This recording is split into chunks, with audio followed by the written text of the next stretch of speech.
Congress party కనుమరుగవుతోందని మంత్రి ఎర్రబెల్లి దయాకర్ రావు చెప్పారు. అన్ని వర్గాల సంక్షేమం, అన్ని ప్రాంతాల అభివృద్ధి కోసం ముఖ్యమంత్రి కేసీఆర్ కృషి చేస్తున్నారని చెప్పారు. మహబూబాబాద్ జిల్లా పెద్దవంగర మండలంలోని పలు గ్రామాలకు చెందిన కాంగ్రెస్ సర్పంచులు మంత్రి ఎర్రబెల్లి దయాకర్ రావు సమక్షంలో టీఆర్ఎస్ పార్టీలో చేరారు.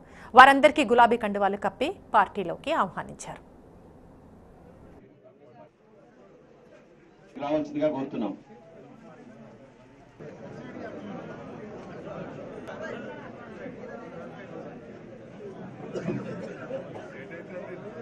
చింతల సంజీవ, తుంపల బలరాములు, మనం ఒక టార్గెట్ పెట్టుకున్నాం, ఒక లక్ష్య.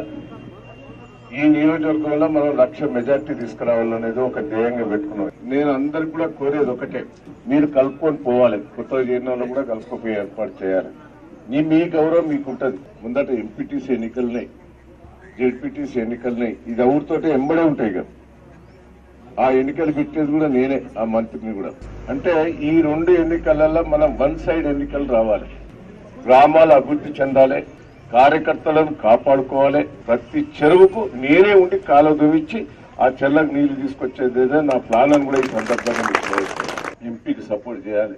కేసీఆర్ నాయకత్వంలో ఇంకా 5 సంవత్సరాలు మన కేసీఆర్ ముఖ్యమంత్రి ఉంటాడు, దయాన్న మంత్రి ఉంటాడు. మన ఊరిని బాగు చేసుకోవాలి, రాజకీయాలు పెట్టొద్దని ప్రతి ఒక్కరికి మీరు చెప్పండి గ్రామాలలో.